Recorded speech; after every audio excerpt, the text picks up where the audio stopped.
Shalom, selamat pagi sahabat-sahabat BBL yang dikasihi Tuhan Yesus. Pada hari ini Rabu 25 September, kita akan belajar 15 menit ke depan dengan tema pelepasan. Pelepasan di sini yaitu pelepasan dari kuasa iblis. Kalau kita mendengar kata pelepasan, seolah ada magnet ya yang menarik banyak orang datang berbondong-bondong. Baik yang datang untuk tujuan mengalami pelepasan maupun untuk melihatnya. Melihat apa? Melihat manifestasinya. Nah, terjadi salah fokus. Yang perlu kita ketahui bahwa iblis itu roh dan mereka tidak kawin-mengawinkan sehingga juga tidak berkembang biak, tidak bertambah banyak, beranak pinak. Tidak seperti itu. Dari sejak kejatuhan Lucifer sehingga menjadi iblis dan menyeret malaikat-malaikat lainnya, jumlah saat itu sampai sekarang adalah tetap. Maka dari situ iblis pun tidak memenuhi seluruh bumi dan tidak maha hadir.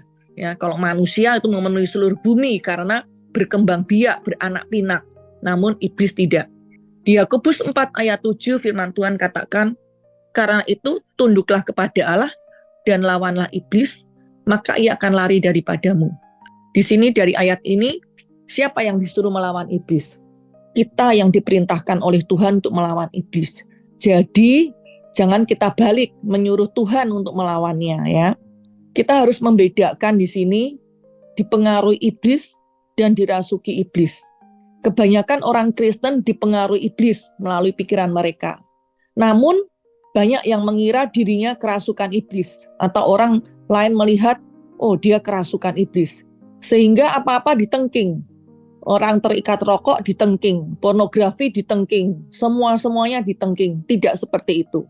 Dan juga kita tidak perlu juga setiap mau ibadah menengking ruangan-ruang yang dipakai ibadah. Mengapa lebih sadar iblis dibanding janji Tuhan bahwa 2-3 orang berkumpul Tuhan hadir? Nah, yang ditengking adalah orang yang kerasukan setan, kerasukan iblis. Ya, bukan yang ada beban pada jiwanya. Kemarin sudah disebutkan bahwa sebagian besar orang Kristen itu 99% bukan kerasukan, namun memiliki beban di dalam jiwanya. Mungkin dia tidak mau mengampuni, ya, salah satunya. Nah, ditengking ini artinya diusir. Nah, orang kerasukan ini orang yang mereka tidak sadar diri dan tenaga yang dikeluarkannya pun juga dengan kekuatan yang melebihi dari dia, itu kerasukan.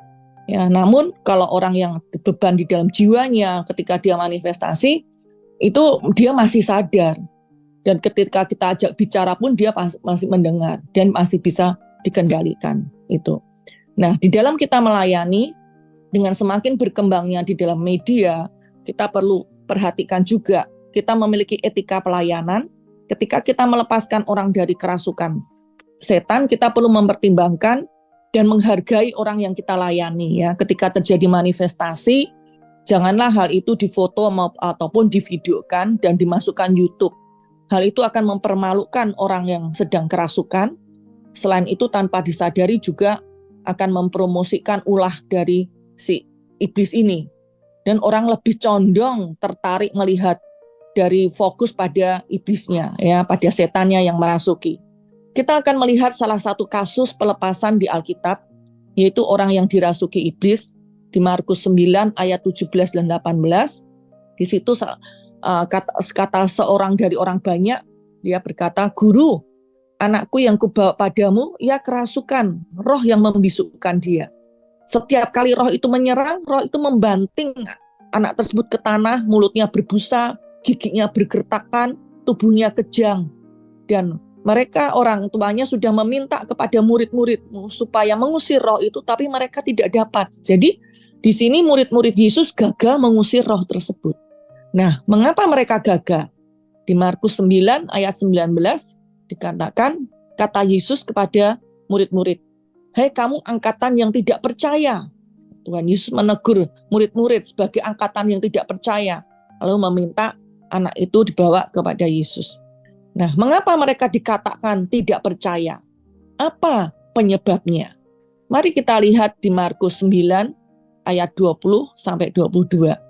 Lalu mereka membawa kepada Yesus. Waktu roh itu melihat Yesus, anak itu segera diguncang-guncangkan Dan anak itu terpelanting ke tanah, terguling-guling, dan mulutnya berbusa. Lalu Yesus bertanya kepada ayah anak tersebut, sudah berapa lama mengalami hal ini? Jawabnya, sejak masa kecilnya.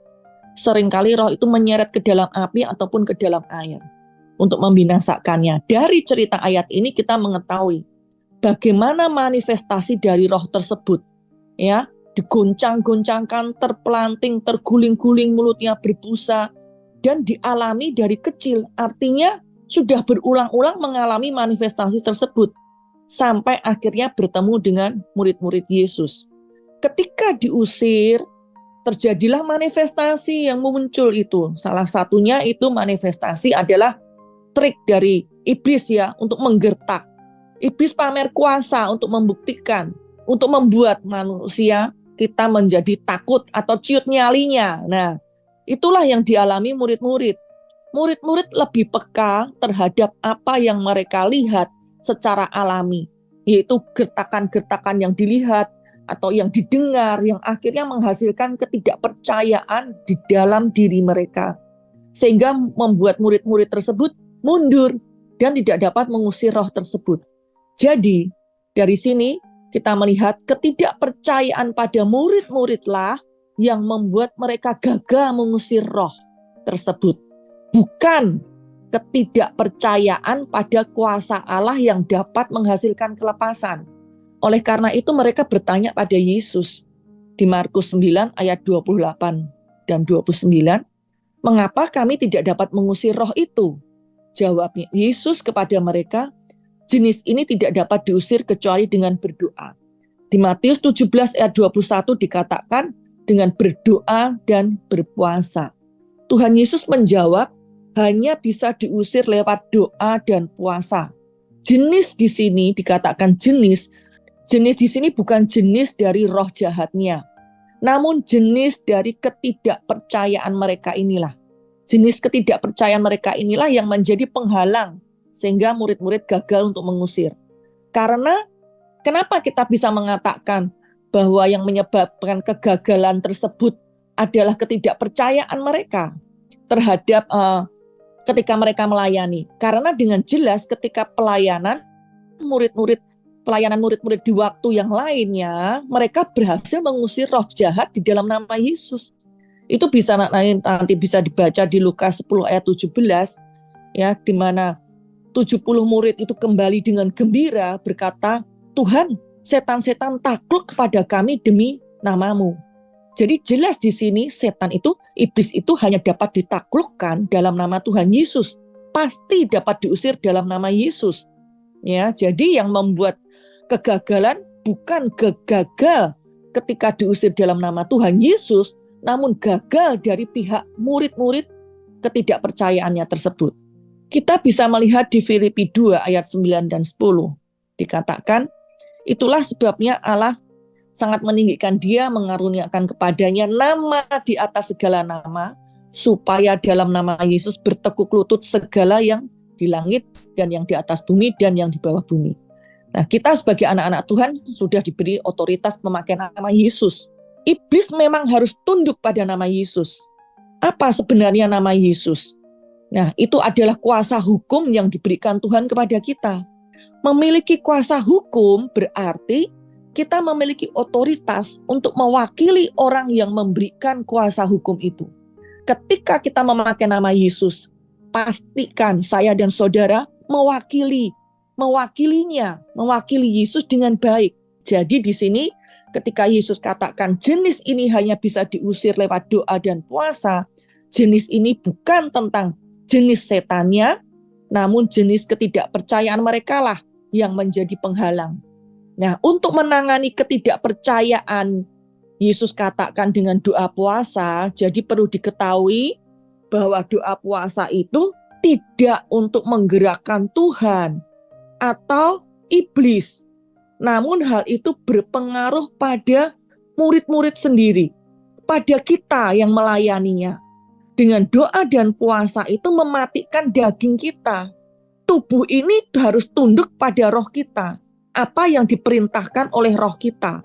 Itulah yang akan menjadi pilihan kita daripada apa yang diperintahkan tubuh kita melalui apa yang masuk dari panca indera kita. Yang kita lihat, manifestasi iblis dari orang tersebut yang kita lihat. Sehingga itulah yang membuat kita ragu. Ya, membuat kita akhirnya mundur. Jadi kegagalan murid-murid dari peristiwa tadi, yaitu ketika setan diusir, orang tersebut manifestasi, gerakan-gerakan, busa yang keluar dari mulut, semua yang murid-murid lihat itulah suara teriakan yang murid dengar, itu yang berpengaruh pada mereka.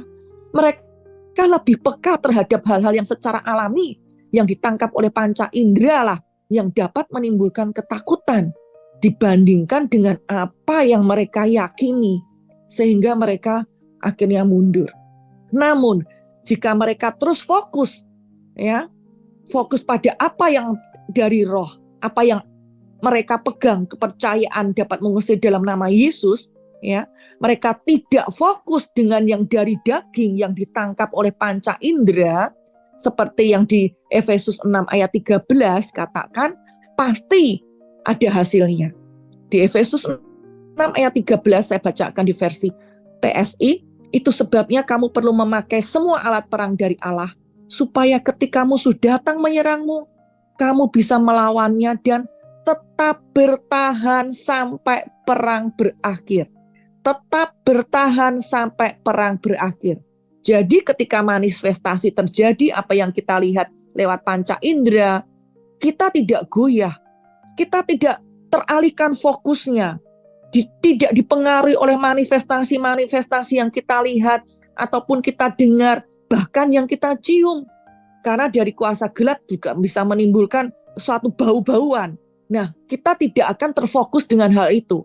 Di dalam mengusir setan, kita harus terus berdiri tegak sampai dia keluar. Jangan mundur. Nah, itu yang perlu kita ketahui dan kita pahami. Nah, ketika kita dalam mengusir kuasa gelap orang yang dirasuki, itu biasanya termanifestasi dengan gerakan-gerakan, ataupun kita melayani ketika orang didoakan, itu kita jangan mau kehilangan energi kita dengan mengeroyok, dengan memegangin mereka. Itu yang sering sekali saya lihat. Mereka dengan keroyokan untuk berusaha memegang, mengendalikan mereka. Jadi jangan seperti itu.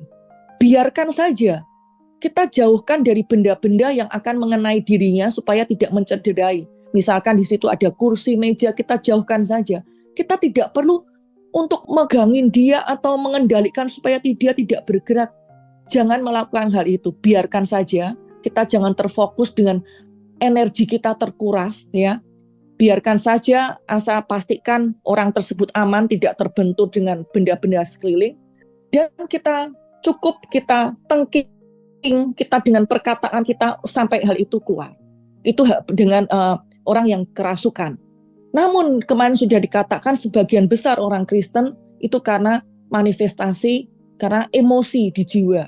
Nah, ini orang itu sadar. Jadi kita bisa membedakan mana orang yang kerasukan, mana yang tidak. Kalau dari kerasukan pun dari matanya kita bisa lihat. Jika tentang beban dari jiwa, salah satunya dia memiliki kepahitan, kebencian, itu bisa juga mengalami manifestasi. Nah, hal itu manifestasi orang itu sadar. Ya. Jadi kita bisa dengan berkatakan untuk membangunkan dia, untuk menyadarkan dia. Itu pun kita tidak perlu juga memegangin dia untuk mengendalikan, tidak perlu. Ya, sehingga banyak yang mereka lakukan itu akhirnya mereka kepayahan, ya, terkuras energinya karena mengendalikan gerakan-gerakan mereka. Itu tidak perlu terjadi.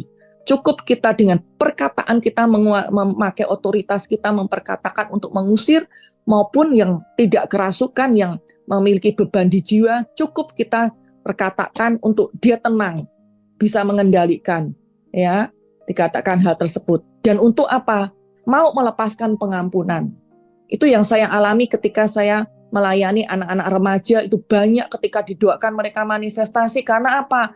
Mereka memiliki kepahitan orang terhadap orang tuanya. Dan hal setiap didoakan manifestasi. Maka saya hanya katakan, kamu harus melepaskan pengampunan. Kalau tidak mau mengalami hal terus manifestasi seperti ini, dan tidak perlu itu terjadi. Dan ketika dia mau melepaskan pengampunan, maka hal itu tidak terjadi lagi. Dan dia dapat tenang. Sampai di sini pelajaran 15 menit. Sampai jumpa esok hari. Tuhan Yesus memberkati.